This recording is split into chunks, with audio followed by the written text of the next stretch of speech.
Doctor Ram जवानी साहब जो कि सहयोग फाउंडेशन मुंबई के अध्यक्ष हैं, चेयरमैन हैं, और कई ऐसी संस्थाएं हैं जिनसे वे जुड़े हुए हैं। सिंधु रत्न सेवा संस्था के भी वे राष्ट्रीय अध्यक्ष हैं।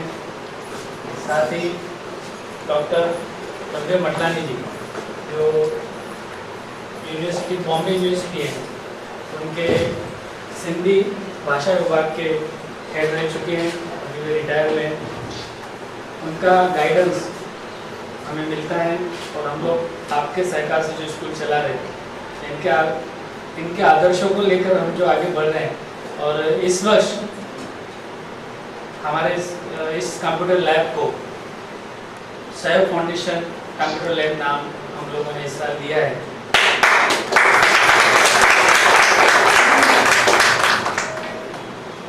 सहयोग फाउंडेशन के इस लैब का इनॉग्रेशन आदरणीय दादा राम जवानी साहब इनके हाथों से आज इनके कदमों से यहाँ संपन्न हुआ, इसके लिए मैं आप सभी को बधाई देता हूँ।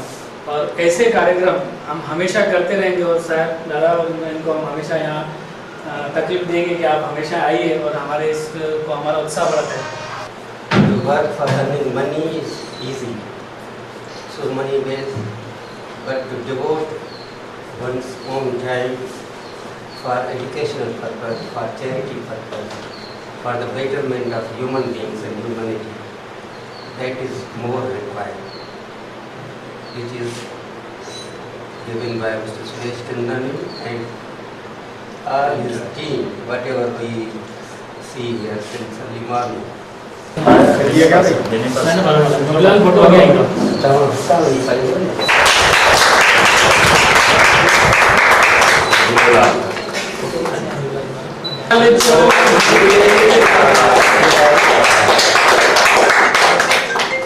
Thank you, sir.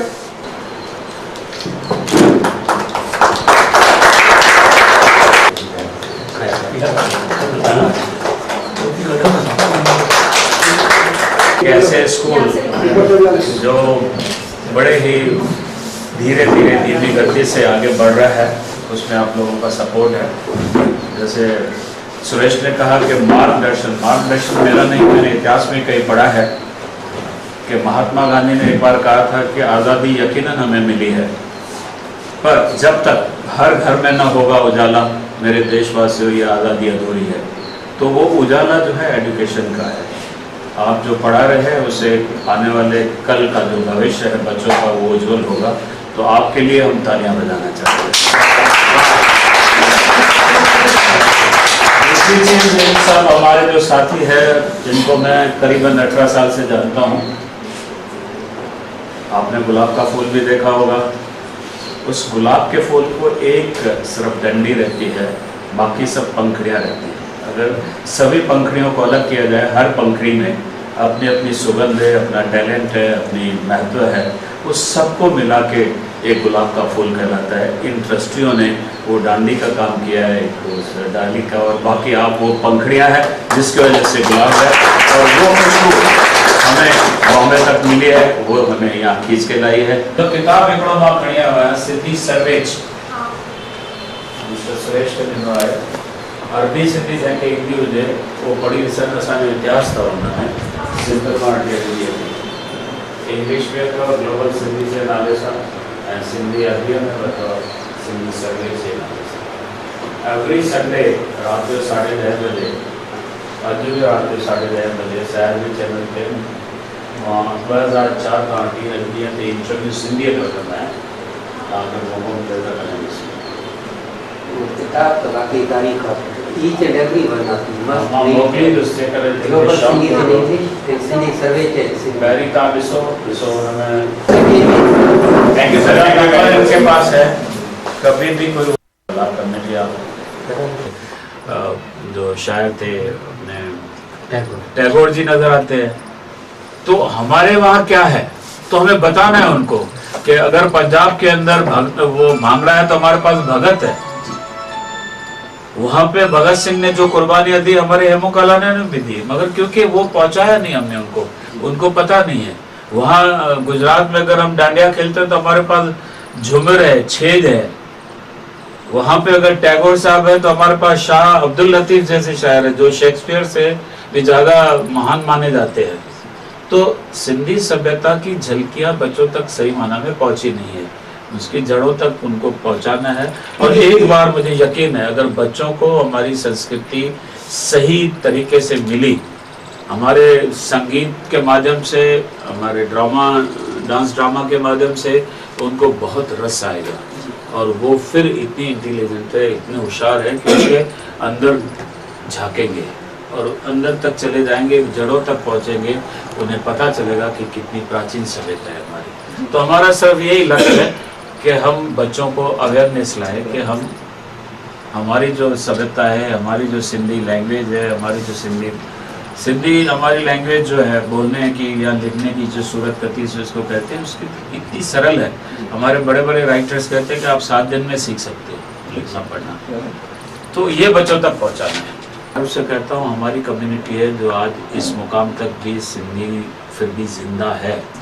जिस ढंग से, जिस तरीके से हमें अपनी ज़मीनों से उखाड़ के फेंका गया, हम सिंध को, अपने देश को छोड़ के हमें इधर लाया गया, यहाँ आने के बाद हम एक जगह पे नहीं थे। सरकार ने हमारे लिए 96 कॉलोनीज खोली थी, जिसमें देवलाली भी एक है, उल्हासनगर है, भूसावल है, कई ऐसी पूरे देश के अंदर 96 रिफ्यूजीज के लिए कॉलोनियाँ थी। और कॉलोनियाँ कैसी थी कि जहाँ पे जैसे उल्हासनगर को हम देखते हैं, कल्याण कैंप बोला जाता था उसको, जहाँ पे मिलिट्री के 3rd रैंक के जो कार्यकर्ता थे, जो ऑफिसर बोले जाए या जो भी सोल्जर्स थे, वो रहते थे। ऐसी जगह में हमें रहाया गया और हमें उस वक्त राशन, दवाइयाँ, कपड़ा लाइन में खड़े होकर मिलती थी। और इसी वजह से हमने एक डॉक्यूमेंट्री बनाई है उल्लासनगर की, सक्सेस स्टोरी ऑफ सिंधीज, कि हमें जो जगह दी गई वो वहाँ पे सांप, बिच्छू और ये सब निकलते थे। एक ही सेंट्रल हॉस्पिटल थी, वो सिर्फ इसलिए काम आती थी कि कुत्ते काटते थे तो 14 इंजेक्शन लगाई जाए। तो उस दौर से पहले तो हमें अपने आप को सेटल करना था, अपने पैरों पे खड़ा होना था, अपनी रोटी रोजी का ध्यान रखना था। वो मेहनत जो हमने की, उस मेहनत में हमारे जो 50 साल निकल गए अपने आप को सेटल करने में, वो एक टाइम ऐसा चला गया कि हम अपने बच्चों तक शायद जो पहुंचाना चाहिए था नहीं पहुंचा पाए। लैंग्वेज फार्मूला पे काम करना था। 4 लैंग्वेज फार्मूला का मतलब ये है कि हमें हमारी मातृभाषा सिंधी भी सीखनी थी, राष्ट्रीय भाषा जो है हिंदी भी सीखनी थी, जिस स्टेट में रह रहे हैं उस स्टेट की भाषा भी आनी चाहिए थी। महाराष्ट्र में है तो मराठी आनी चाहिए थी। उसके अलावा दुनिया के साथ कदम मिलाने हैं तो अंग्रेजी भी आनी चाहिए थी। तो हमारे ऊपर ये लोड ज्यादा था कि हमें अपनी भाषा को भी बचाना है और जहाँ रह रहे हैं उनसे भी इंसाफ करना है। और हमारे ये अंदर हमारी सभ्यता में है, हम जिस जमीन ने हमें पनाह दी है उसके हर जरे से हम मोहब्बत करते हैं। संदेश है सभी माताओं से, बहनों से ये है कि आप घर के अंदर अपने बच्चों से, औलाद से सिंधी में बात कीजिए। और एक बार उन्होंने एक लड़की, एक औरत, एक माँ, एक बहन जो है वो एक अपने घर में माता पिता के वहाँ अगर सिंधी सीखती है तो वो अपना नॉलेज लेके मायके जाती है, वहाँ पे भी वो सिंधी सिखाएगी अपने बच्चों को। तो वो परंपरा, वो कड़ियाँ आगे बढ़ती चाहिए। सिंधी अगर सीखेंगे, सिंधी समझेंगे। ये मैंने सिंधी एक बुक लिखा है, सिंधी में है, और सेम ये इंग्लिश में है, ग्लोबल सिंधीज। ये लिखने की हमें इसलिए ज़रूरत पड़ी क्योंकि आज के दौर में इतिहास हमारा कोई नहीं लिख रहा है। देखिए मजबूरी है।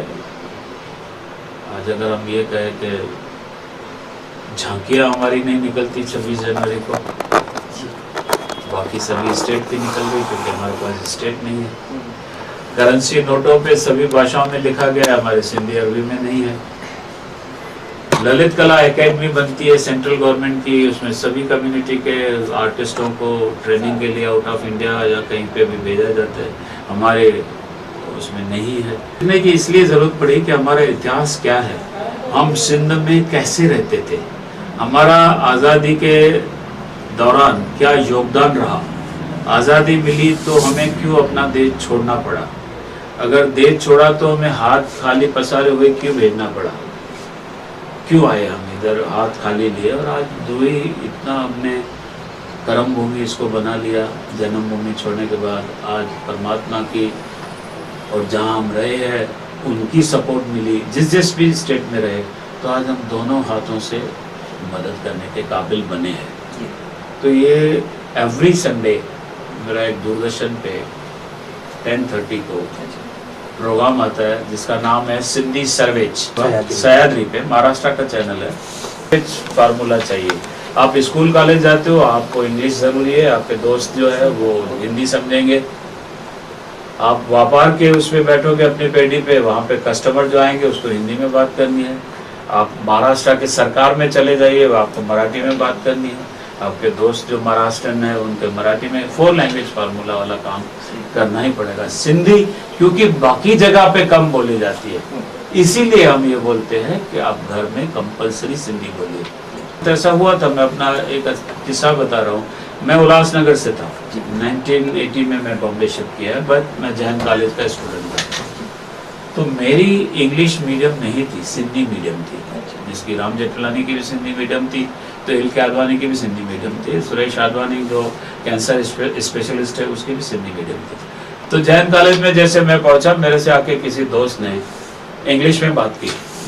अब मैं समझा, मगर मेरा फर्स्ट वीक ही था उस कॉलेज में, मैं इंग्लिश में उसका जवाब दे नहीं पाया।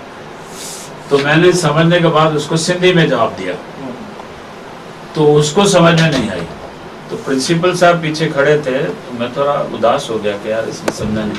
प्रिंसिपल आए और मेरे पीठ पे थपड़ा, बोला राम तुमको चिंता करने की जरूरत नहीं है, क्योंकि तुम्हें तुम्हारी भाषा आती है, गैरों की भाषा नहीं आती है अंग्रेजी। उसको शर्म आना चाहिए जिसको अपनी भाषा नहीं आई और गैरों की भाषा में बात करे। जो सिंधी लिपि है वो भी पोजीशन सेम उसी पे आके पहुंची है।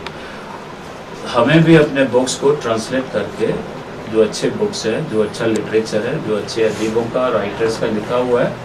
इसीलिए हमने अभी एक और प्रयास भी चालू किया है कि सहयोग फाउंडेशन लाइब्रेरीज का उद्घाटन कर रहे हैं हम। उसमें ये है कि ये हमारे जो बुक्स है, अभी इस लिखने में मुझे 5 साल लगे, इसीलिए हम चाहते हैं कि इसको हर तरीके से एक हिफाजत मिले, महफूज रखा जाए। अपने अपने ढंग से कर रहे हैं। जो मैंने 2004 से लेके और अब तक जो सिंधी प्रोग्राम, सिंधी सर्वेज के नाम से इंटरव्यूज, मैंने ऐसे ऐसे लोगों से इंटरव्यूज लिए, राम जेठमलानी, एल के आडवाणी, डॉक्टर सुरेश, ये काफ़ी ऑल ओवर वर्ल्ड से लोग बुलाए, लंदन से, यूएसए से, सिंगापुर से, हांगकांग से, दुबई से। तो हमने क्या किया, उसको सब टाइटल दिए मराठी में। तो बाला साहब ठाकरे साहब का भी फोन आ गया, अरे चांगला सांगितला तुम्ही, आपने बहुत अच्छा। लेडीज ने कई परंपराएं बाकी समाज से ली है। अब ये मंगल सूत्र पहनने की रस्म जो है, ये महाराष्ट्र की है, ये सिंधियों की नहीं थी, महाराष्ट्र की देन है, हमें अच्छा लगा, हमने अपनाया है। सिंदूर लगाने की जो रस्म है, ये यूपी की है, वो अच्छी लगी, हमारे लेडीज ने अपना लिया। मेहंदी लगाने की जो रस्म है, वो पंजाब की है, मगर पंजाब और सिंध बॉर्डर पे थे, तो पहले ही सिंध में वो रस्म आ चुकी थी। उसके बाद ये बालों में फूल लगाने की जो रस्म है, तेल बेल लगा के, साउथ की है, लगाते हैं। तो जो रस्में हमें अच्छी लगी, हमने अपनाई है। और अब वो दौर है कि झूलेलाल के मेले में सभी कम्युनिटी के लोग आके नाचते हैं, माता के उसमें हम लोग जाते हैं, गणपति के उत्सव में हम लोग, गणपति का तो जो हमारा उत्सव है, वो हम हमारे घर में, हमारे ऑफिस में, हमारे पड़ोस में हम गणपति जी को बुलाते हैं। तो ये परंपराएं एक दूसरे को दे रहे हैं हम लोग, सभ्यता एक्सचेंज हो रही है। बड़ों ने कभी जंग नहीं की थी, हथियार नहीं बनाए थे कि भाई हमको एक दूसरे को मारना है, वो चीज नहीं थी। प्यार से हम रहते थे। उस वक्त भी इतने सिविलाइज थे कि वहां पे स्विमिंग पूल दिख रहे हैं, वहां पे नदी, कचरे के लिए आपके जो ड्रेनेज सिस्टम है। तो अब बाकी तो देखिए, राम और रावण और कंस और कृष्ण तो यार सब रहेंगे। महात्मा गांधी, जिसने एक हम आज आजाद घूम रहे हैं, जिसका बड़ा योगदान है, उसके पीछे भी गौर से जैसा आदमी निकला वो। अभी सिंधी कॉलोनीज नाम पे नहीं होती थी, वहाँ पे जो रह रहा है, अभी महाराष्ट्र शासन ने ऐसा निर्णय लिया है शायद कि सिंधी कॉलोनीज उसका जो रेगुलाइज करने का, इस निर्णय का आप कैसे लेते? देखिए, रेगुलाइज करने का जहाँ तक सवाल है, ये जब पार्टीशन हुई थी तभी ये हिंदुओं को, न सिर्फ सिंधी, सभी को आश्वासन सरकार ने दिया था कि आप जब भी यहाँ आना चाहे आप आ सकते हो। अभी मैं आपको एक किस्सा बता रहा हूँ, जो अजीब किस्सा है, बहुत बड़ा। दिल्ली में जमुना नदी के किनारे पे 600 लोगों की कैंप लगी हुई है, किनारे पे, जमीन पे टेंट लगा के रह रहे हैं। सिंधी हिंदू है, जिसको खाने के लिए नहीं मिलता है, जिसको पहनने के लिए नहीं मिलता है, जिनको पायखाने के लिए वॉशरूम, बाथरूम एक ही है, पानी नहीं आता है, लाइट नहीं है, बिजनेस करने के लिए हाकर्स का वो नहीं है। ग्लोबल सिंधी काउंसिल की तरफ से हमने उस एरिया को अप्रोच किया, देखा। पहले तो हमने मदद की, उनको बिस्तरे दिए, एक एक फैमिली को नीचे उतारने के लिए, ऊपर होने के लिए। फिर 120 फैमिली को हमने मशीनें दी सिलाई की कि भाई आप लोग अपनी रोटी रोजी कमाइए। ये सिंधियों के ब्लड में है। सिंधी अगर किसी भी गांव में, किसी भी शहर में 5000 से ज़्यादा है, तो वहाँ पे वो धर्मशाला बनाएगा, छोटा सा डिस्पेंसरी बनाएगा, साधन ढूंढेगा जो सिर्फ अपने तक सीमित नहीं है, पूरे समाज को बांटेगा। अच्छा, सरकार का ये जो निर्णय है, जो आए हैं यहाँ रह रहे हैं, आप ही के हिस्से है। देश के बंटवारे के वजह से हमें निकाला गया, वो पाकिस्तान बना, ये हिंदुस्तान बना, हिंदुओं के लिए बना, भारत जिसको हम बोलते हैं जो ये। तो अगर रेगुलाइज सरकार सिंधियों की कैंप्स या और किसी कम्युनिटी, पंजाबियों का भी ऐसे हाल है, बंगालियों का भी काफ़ी हाल है, तो अच्छी चीज़ है, सरकार हमारा ख्याल रख रही है।